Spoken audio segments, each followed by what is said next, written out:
참 좋으신 하나님을 찬양합니다.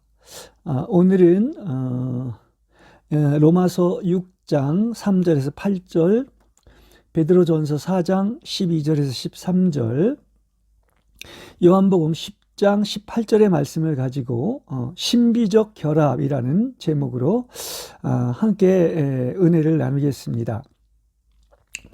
하나님과 사람의 결합은 신비적인 결합입니다. 어떻게 유한한 피조물인 사람과 영원한 창조자이신 하나님이 결합할 수 있습니까? 그러나 성경은 여러 곳에서 이 신비적인 결합을 말하고 있습니다.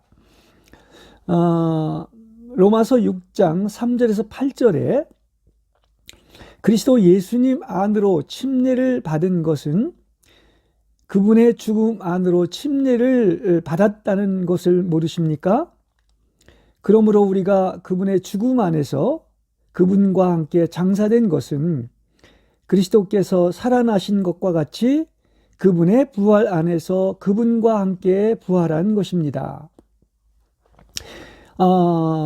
로마서의 6장은 그것을 또 구체적으로 설명한 것이 8장인데 핵심 주제입니다. 그리고 이것은 한마디로 말해서 하나님과 사람의 결합, 다시 말하면 그리스도와 함께 죽고 그리스도와 함께 부활한 것을 말을 하고 있는 것입니다. 하나님과 사람이 합해진 것, 즉 결합, 융합, 하나 된 것은 신비적인 것이다 말씀드릴 수가 있겠습니다. 빌립보서 3장 10절은 그분의 죽음과 같은 형상을 이루는 것으로서 그분의 어떤 죽음과의 동형화입니다. 그런데 인간이 하나님과 결합될 수 있다고 하는 것은 그것은 인간이 그 하나님의 형상과 모양에 따라 창조된 그러한 존재이기 때문인 것입니다. 인간에게는 특별히 하나님과 하나 될 수 있는 영이 있습니다. 그래서 고린도전서 6장 17절에 보면 주와 합하는 사람은 주님과 한 영이니라고 말씀하고 있습니다.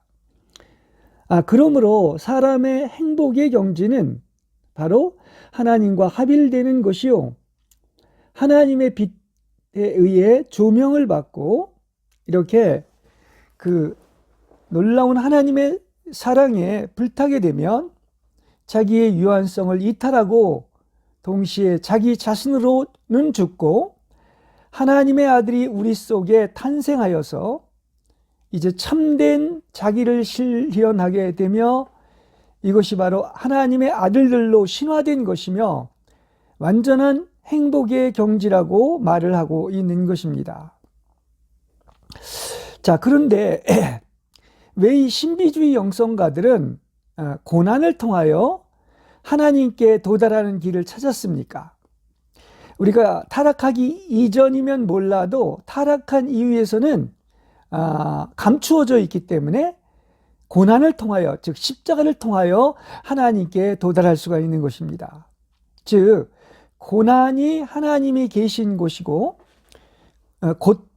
고통스러운 곳에서 놀라운 하나님의 사랑이 계시되어 있는 것이기 때문인 것입니다. 그래서 하나님은 이 땅에 오셔서 십자가를 지시고 그러한 방법으로 우리를 구원하셨을 뿐만 아니라 또한 나가서 우리를 부활의 경지에 이르게 하시고 생명 주는 영으로 오셔서 우리 안에 오셔서 완전히 하나님과 사람이 결합되는 것입니다. 그러니까 이 하나님의 진노의 이면에는 하나님의 깊은 사랑이 있고 여기에서 바로 산출되는 것이 하나님의 아픔인 십자가인 것이다, 이렇게 이야기를 할 수가 있겠습니다. 십자가를 거친 다음에 부활과 승천과 그 다음에 성령으로 오셔서 우리와 하나로 결합이 되는 것입니다. 이렇게 신비적 결합 혹은 어떤 연합의 신비주의라고 말을 했는데, 이 신비주의가 가지는 고유성은 내가 하나님의 아픔 속에 융합되어 바로 또 아픔에 있어서 하나님과 하나가 되는 것입니다. 그러니까 이것은 주님의 십자가와 나의 십자가가 이제 주님과 함께 죽는 것인데, 바로 이것이 하나가 될 때 나의 아픔은 치유되고, 또 하나님과 하나가 되었을 때 소위 말하는 그 지복직관의 세계는 바로 온전한 기쁨 자체이며 그 이상의 행복은 존재하지 않는다. 이렇게 신비주의 영성가들은 말을 하고 있는 것입니다. 자, 여러분은 하나님과 결합되었습니까? 그래서 우리가 이 하나님과 하나 되었다, 결합되었다고 하는 것은, 그것은 바로 우리가 신화된 것이고, 또 나아가서 이렇게 하나님과 하나됨을 체험하면 우리는 이 땅에서 천국의 맛을 미리 맛보는 것입니다. 이제 그러한 상태는 더 이상은 자기의 것을 구하지 아니하고 오직 하나님의 영광만을 구할 때 그는 영원한 선의 평화, 기쁨, 환희, 평화를 분깃으로 받고 천국에 들어가는 것입니다.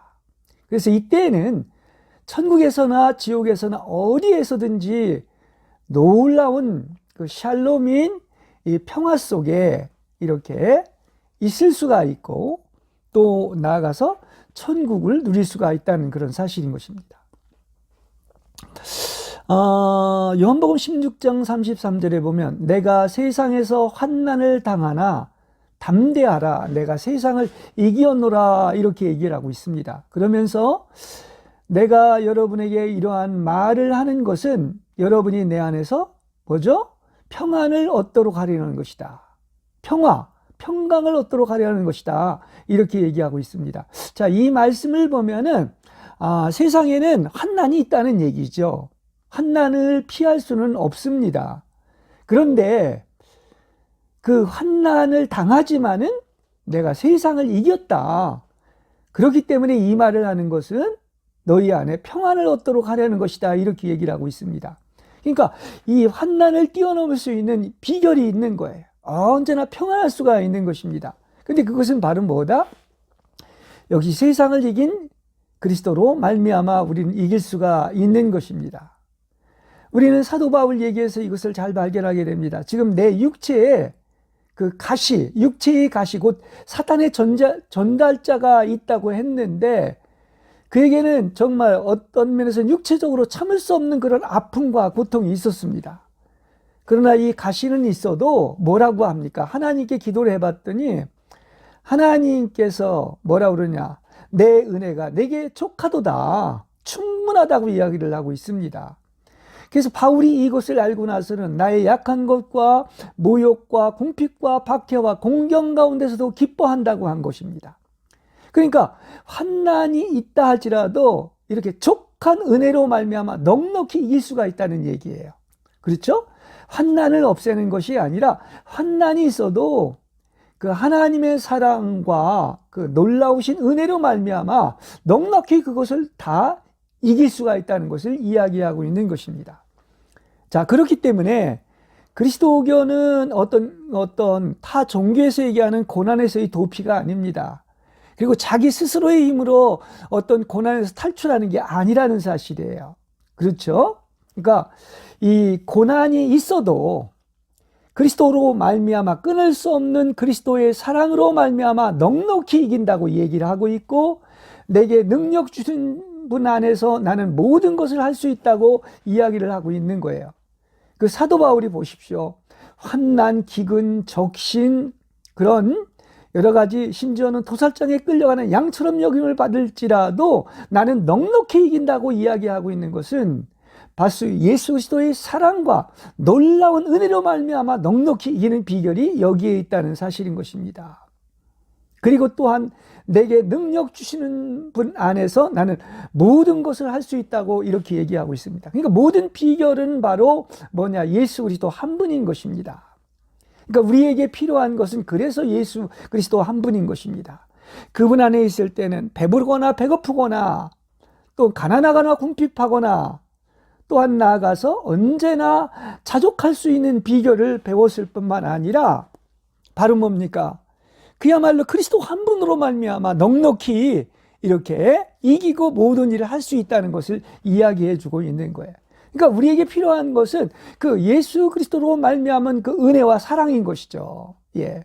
그래서 우리가 이것을 알고 체험하고 만진다고 하면은 이렇게 사도 바울의 고백처럼 이겨도 보통 이기는 것이 아니라 넉넉히 이긴다. 그것이 예수 그리스도의 생명이 있기 때문에 이기는 것이 됐다. 이렇게 얘기를 할 수가 있는 것입니다.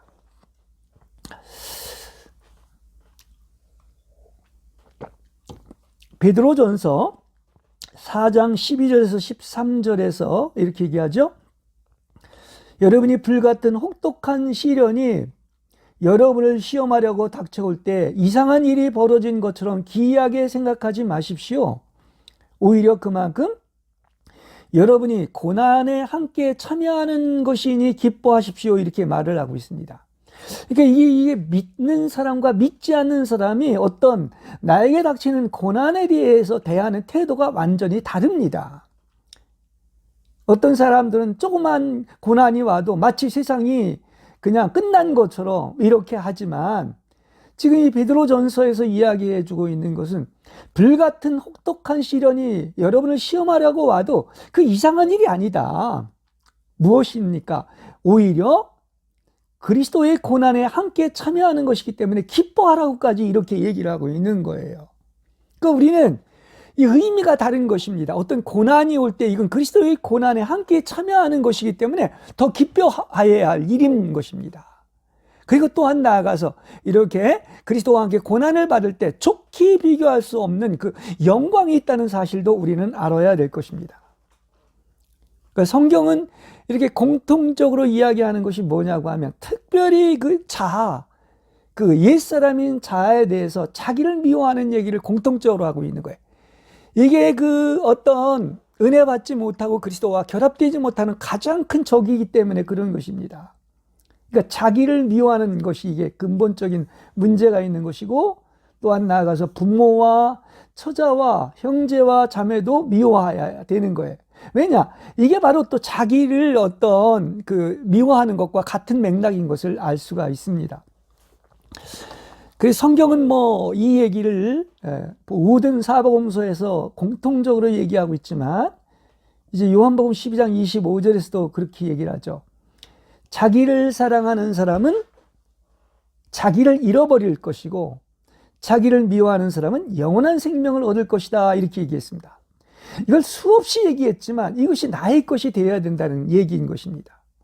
다시 말하면 자기를 사랑하는 사람은 어떤 것입니까? 완전히 그야말로 자기를 이제 잊어버리게 되는, 구원에 이르지 못하게 되는 것을 얘기하고 있죠. 그렇습니다. 그러나 자기를 미워한다는 것은 완전히 자기가 소멸되고 이탈되고 자기가 무가 되는 것이고 하나님이 전부가 되는 것으로 이것은 그야말로 자기가 무가 될수록 하나님의 영원한 생명을 얻게 된다는 이런 얘기인 것입니다. 그렇죠? 죄가 무엇입니까? 죄는요, 죄의 근본이 다 자기입니다. 자기를 사랑하고 자기를 뽐내는 거예요. 마귀도 말입니다. 다 이 자기를 사랑하고 자기를 뽐내서 나는 하나님과 같이 되리라고 했기 때문에 이렇게 어떤 것입니까? 하나님으로부터 그 에덴의 성전에서 추방당한 것을 알 수 있습니다. 이렇게 자기 애와 자기 자랑이 하나님의 영광을 가로막고 있다는 사실인 것입니다. 그런데 많은 사람이 이것의 심각성을 몰라요. 예. 자기를 미워해야 되는데 얼마나 자기를 사랑하고 있습니까? 설교 자체도 그렇습니다. 그리고 자기를 자랑합니까? 이 자기를 자랑한다는 것이 이게 바리새인과 서기관처럼 이게 자기를 뽐내는 것이 이게 죄라는 것을 아는 사람이 별로 없습니다. 그것을 우리나라에 왜냐? 그래서 하나님의 자리를 자기가 차지하고 있는 거예요. 그렇죠? 그러니까 이 정말 자기를 사랑하거나 자기를 자랑하는 것이 바로 자기가 주인이기 때문이라는 것을 알아야 됩니다. 하나님을 기쁘시게 하는 봉사는 지난 설교에서도 얘기했지만 이건 자기 사랑이 없어지는 것입니다. 자기 애, 자기 의, 그리고 자기를 뽐내는 것이 없어지는 것입니다. 우리 인간은 본래 타락하고 난 인간은 육신의 소욕에 따라 살기 때문에 만물보다도 심히 부패했다고 성경은 얘기하고 있고, 또 그런 자이기 때문에 만물보다 자기 추구적인 자기 사랑을, 이렇게 자기를 사랑하고 있다는 사실이에요. 이게 바로 자기애입니다. 그렇죠? 그러면 반대로 말입니다. 하나님을 사랑한다는 건 반대가 되는 것이죠. 그만큼 자기를 미워하는 것이고, 자기 자신을 규탄하며 자기를 사랑하는 것에 대하여 화 있을진저 이렇게 말을 하는 것입니다. 여러분, 나를 사랑하고 나를 자랑하는 것을 화 있을진저까지 얘기를 할 수가 있겠습니까? 이것을 우리는 알아야 된다는 그런 사실인 것입니다. 그러니까 그 하나님의 아픔이라는 것은 바로 이렇게 자기를 사랑하는 인간의 죄에 대하여 이렇게 용서해 주시고 인간을 이처럼 사랑함으로 말미암아 생기는 아픔이라고 이야기를 할 수가 있겠습니다. 그래서 우리는 이걸 알아야, 하나님의 사랑을 알아야 됩니다. 그래야 정말로 우리가 죄인의 계수임을 알고 회개하게 되는 거죠. 그러니까 하나님은 나 같은 그런 극악무도한 추악한 자기 애만 가지고 있고 자기만 뽐내던 우리에 대하여 이렇게 당신 자신까지도 속전으로 내어주실 정도로 우리를 사랑하셨다는 사실이죠. 성경은 그것을 구구절절히 여러 곳에서 이야기하고 있지 않습니까? 그래서 우리는 우리에게 모든 것을 풍성하게 이렇게 주셔서 누리게 하시는 하나님께만 소망을 둬야 되는 것입니다. 그러니까 아픔에 있어서도 내가 하나님과 아픔에 있어서 하나 될 때 그 일이 바로 뭐냐? 이것은 나에게 있어서 기쁨 그 자체이고 최고의 행복으로서 이렇게 하나님은 우리들에 대하여 당신 자신까지도 이렇게 기쁨의 대상으로 내어주실 정도로 우리를 사랑하고 있다는 사실을 알아야 됩니다. 그래서 이렇게 십자가에 계시된 이 하나님의 사랑을 만져야 돼요. 그렇죠? 그래야 나를 미워하게 된다는 사실이에요. 우리가 십자가에 계시된 하나님의 사랑의 마음을 만진다면 그 우리를 이토록 사랑해 주시는 하나님의 마음의 호의에 감격해서 목매어 울면서 이런 자들은 반드시 자기를 미워하게 되고 어떻게 하면 내가 하나님을 기쁘시게 할 것인지 이것만을 생각하게 될 것입니다. 하나님의 사랑을 이렇게 나 같은 자를 이렇게 사랑한 하나님의 사랑을 알면 이렇게 될 수밖에 없다고 하는 그런 사실인 것입니다. 그래서 나도 그렇게 사랑한 하나님을 사랑하고 하나님도 나를 사랑하여 이제 이 사랑의 불이 용광로처럼 활활 불타올라서 주님과 함께 나도 이렇게 한몸 된다는 그런 사실인 것입니다. 그래서 이 사랑의 거룩한 연합이 이루어지는 것을 얘기하고 있죠. 우리에게 없었던 그 하나님의 사랑이 우리 안에 들어오고 하나님의 그 사랑과 우리의 사랑이 활활 불타올라가지고 완전히 사랑으로 연합이 되는 것이다. 하나님을 아는 것도 그렇고 하나님을 사랑해서 한몸 되는 것도 이 사랑에 의해서 가능하다는 사실이에요. 그러니까 우리가 이렇게 하나로 연합되는 것은 참으로 신비하고 비밀스러운 것인데 먼저는 그러려면 어떻게 되느냐? 그리스도와 함께 죽는 연합이 있어야 되는 것이죠. 그래서 나는 무가 되어야 됩니다. 그렇죠? 나는 정말로 파쇄되고 나는 죽고 소멸되고 그래서 그리스도와 함께 죽는 연합이 이루어지고 내가 무가 되는 만큼 내가 죽는 만큼 하나님과의 사랑에서도 연합이 이루어진다는 그런 사실이죠. 그러니까 점점 더 어떻게 되는 것입니까? 내가 그리스도와 함께 죽는다면은 또 거기에 비례해서 이렇게 오직 그리스도만 사랑하게 되고 그리스도와 연합돼서 이렇게 하나님과의 거룩한 사랑의 연합이 이루어진다는 그런 이야기이죠. 갈라디아서 5장 24절에 보면 그리스도 예수의 사람들은 육체와 함께 그 정과 욕심을 십자가에 못 박았다 이렇게 얘기하고 있죠. 그렇습니다. 그러니까 우리는 예수와 함께 죽었죠. 그래서 우리의 육체와 우리의 그 옛사람인 육체와 자아를 완전히 십자가에 그 정과 욕심과 함께 못 박은 겁니다. 또 베드로전서 4장 1절은 육체의 고난을 받은 자가 죄를 그쳤다 이렇게 얘기하고 있는 것이죠. 그렇습니다. 우리가 죄는 어떻게 해서 그쳐지는지 아십니까? 육체의 고난을 당할수록 우리의 죄는 그쳐지는 겁니다. 그렇죠. 우리가 하나님의 아픔에 융합되어 하나가 될 때 육의 이렇게 정과 욕심은 그 세력을 잃고 죄가 그치게 되는 거예요.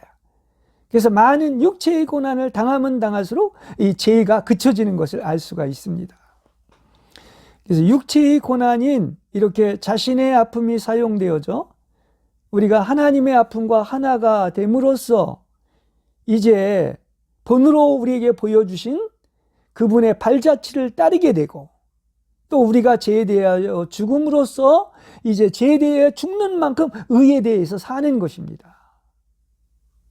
그리고 이럴 때 또한 그분께서 채찍에 맞으시어 상처 입으심으로써 우리는 낫게 되고 또 죽음에서 치료가 되고 또 그러면 그럴수록 우리는 부활 안에서 살게 되는 것이다. 이렇게 말씀을 드릴 수가 있겠습니다. 그러니까 이렇게 함께 가는 거죠. 죽는 만큼 사는 것이고 죽는 만큼 부활하는 거예요.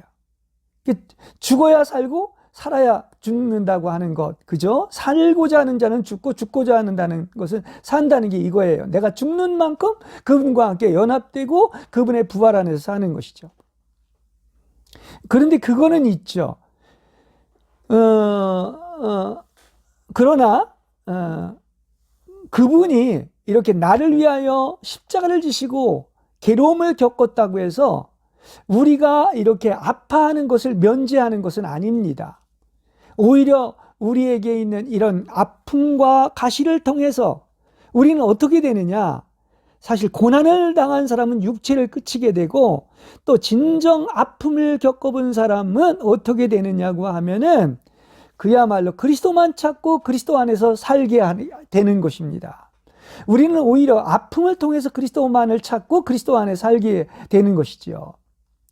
그래서 그분은 우리의 괴로움이 풍요로운 결실로 화할 수 있는 어떤 수단을 제공하여 주시는 것입니다. 다시 말하면 아픔과 고난이 우리에게 있는 것은 이것을 통하여 죄를 그치게 되고 다시는 이제 정욕을 쫓지 않고 오직 하나님만의 뜻을 따라 살고 이제 육체에 남은 때는 오직 뭐죠? 하나님의 뜻만 쫓게 하는 것입니다. 그렇죠. 그래서 우리의 아픔은 하나님의 아픔과 합일되기 위한 통로가 되었을 때 비로소 우리는 상처는 치유가 되고 구원에 이르게 되는 것입니다. 그러니까 오직 정과 욕심을 쫓지 않고 죄는 그치고 하나님을 쫓아 산다고 하는 것, 다시 말하면 하나님의 뜻을 쫓는다는 것은 뭡니까? 쉽게 얘기한다고 하면 오직 하나님만을 사랑하고, 그러니까 나를 미워하고 나를 사랑하는 것은 없어지고 하나님만을 사랑하고 하나님만을 기쁘시게 해드리는 거예요. 그게 전주에 설교한 주를 기쁘시게 하는 봉사라고 하지 않았습니까? 요한일서 4장 18절에 사랑에는 두려움이 없고 온전한 사랑은 두려움을 내어 쫓는다고 했습니다. 그러니까 우리가 두려움이 있다고 하는 것은 사랑 안에서 온전해지지 못한 것이라고 이야기를 하고 있습니다. 그러니까 우리는 어떻게 해야 되겠는가? 두려움이 없다. 그러니까 우리가 아픔을 두려워하지 말고 오히려 우리에게 주어진 아픔을 이렇게 오히려 더 하나님만을 찾게 하는, 그리고 하나님만을 사랑하게 하는 것임을 알고 이렇게 아픔을 갈망하고 사랑할 수가 있을 때, 십자가를 사랑할 때 도리어 나를 강하게 만들고 그리고 그 사랑이 큰 만큼 이런 모든 두려움에서 우리는 해방받을 수 있다는 그런 사실인 것입니다. 그렇죠. 여러분에게 완전한 믿음이 있고 그야말로 그 주님을 강렬하게 진실로 사랑한다고 하면 웬만한 두려움이 없습니다. 그 두려움이 있다는 것은 그만큼 하나님을 전적으로 사랑하지 못하고 있다는 증거가 되는 것입니다. 그리고 이 본을 우리 예수님께서 보여주셨습니다. 그러지 않습니까? 왜 히브리서 2장 10절이 놀라운 말씀이냐? 이것은 온전케 되는 것이 무엇을 통해서 온전케 된다? 바로 아픔을 통하여, 십자가를 통하여 온전케 됐다고 그렇게 이야기를 하고 있는데, 이렇게 하나님은 십자가를 통하여 온전케 하심으로 말미암아 어떻게 된 것입니까? 그야말로 이것은 아버지가, 그냥 아들이 아버지가 낳은 것이고, 또한 성령은 아버지와 그리스도로부터 온 것인데, 이렇게 온전케 된 것입니다. 그렇죠. 그래서 이것은 합당한 것이에요. 그러니까 고난을 통해서, 아픔을 통해서 온전케 됐다고 하는 것을 이야기한다면 우리도 마찬가지인 것이죠. 우리도 십자가를 통해서 온전케 되는 거예요. 그렇습니다. 요한복음 10장 18절에 보면 이렇게 얘기를 하죠.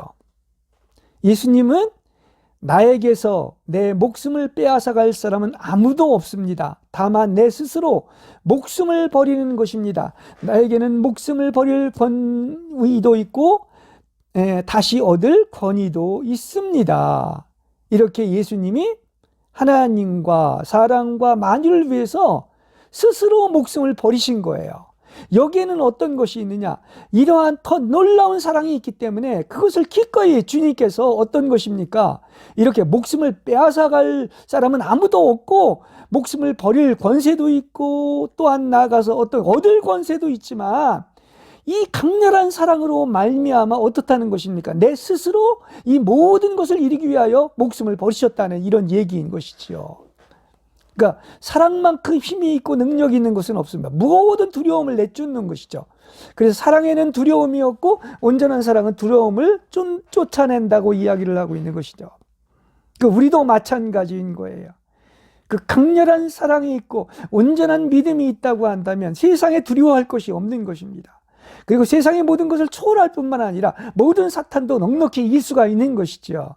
그것은 믿음의 문제요 사랑의 문제라고 이렇게 이야기를 할 수가 있습니다. 주님이 이렇게 하셨기 때문에 어떻습니까? 그야말로 하늘에 있는 이들과 땅에 있는 이들과 땅 아래에 있는 이들이 모든 무릎을 예수님의 이름에 꿇도록 하시고, 그렇다면 이건 모든 피조물에 해당되어서 천사들도 꿇어 엎드려서 뭐를 흠모하면서 주가 받으신 거룩한 상처를 빛나게 한다는 사실인 것입니다. 그렇죠? 죽었다 살아나신 그분은 이렇게 거룩한 상처를, 오상을 가지고 있는 것입니다. 근데 이것을 보고서 모든 어떤 땅 위에 있는 것들, 땅 아래에 있는 것들, 하늘에 있는 것들이 다 어떤 것입니까? 그런 그리스도의 어떤 그런 낮아지심과 죽기까지 복종하심과 순종으로 말미암아 그야말로 모든 만물이 무릎을 꿇고 그분을 찬양하는 것을 이야기하고 있는 것입니다. 그렇죠? 이렇게 온전하게 하시는 십자가라고 하는 것이 얼마나 아름답고 합당한 것인지요. 십자가를 통해서 온전하게 되었기 때문인 것입니다. 그래서 우리가 주님의 발자취를 본받기 위하여 정말 우리는 어떻습니까? 우리는 이것 주세요, 저거 주세요, 여러 가지 은총의 선물 이런 것을 좋아하고 당연히 기뻐합니다만은 이것은 더 높은 차원, 어떤 하나님의 관점과 이렇게 그리스도가 하신 일을 생각한다고 하면은 어떤 것입니까?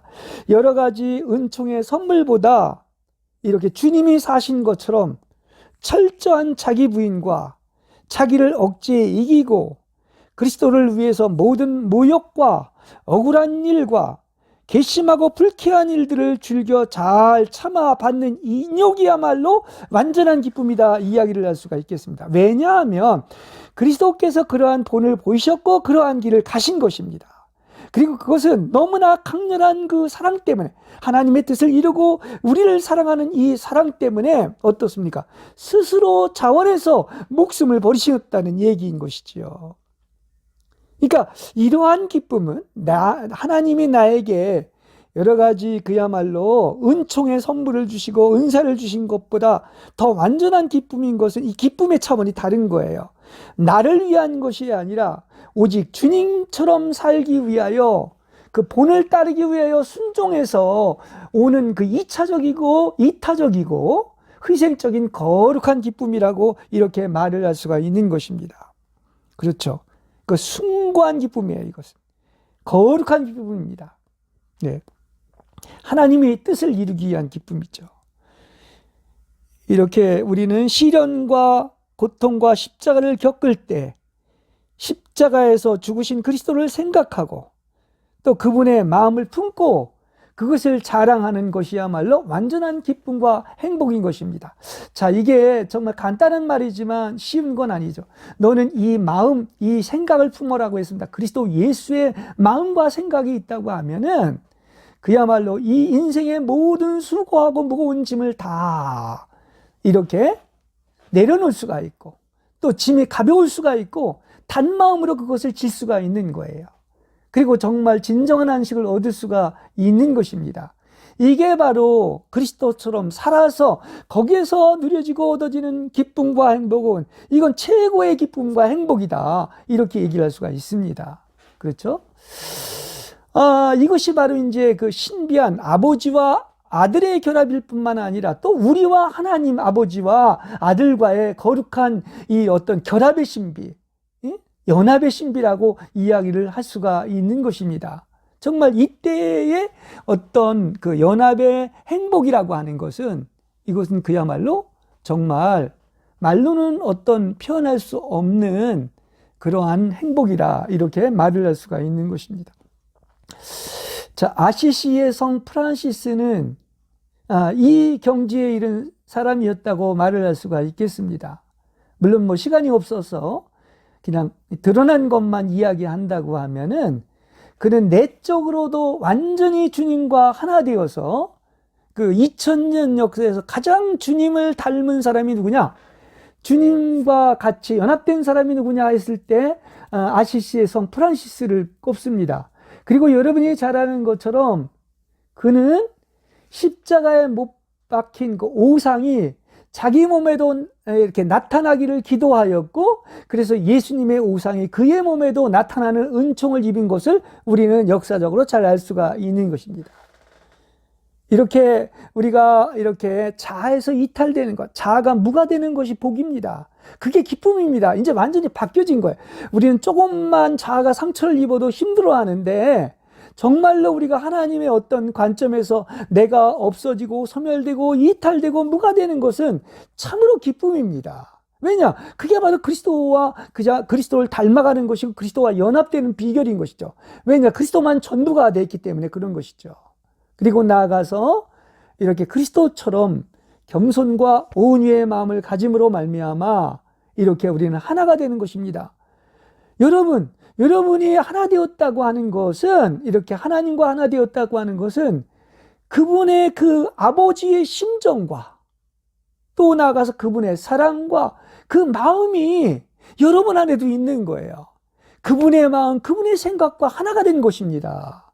그리고 이것은 오직 그 매개인, 그 외부의 어떤 매개인 누구를 통해서 내 안에서가 아니라, 내 스스로가 아니라 오직 성령의 다루심과 통제를 통하여 이렇게 어떤 것입니까? 최고의 걸작품인 어떤 그리스도의 형상이 이루어진 사람이 되는 것인데, 이게 바로 이제 시가 돼서 가장 큰 행복한 사람들이 되는 것이고, 이것이 바로 어떤 뭐라 그랬죠? 제목처럼 결합의 신비적 결합이라고 하는 완전한 하나님과 사람의 결합이 이루어지는 것입니다. 참 좋으신 주님을 찬양합니다. 할렐루야.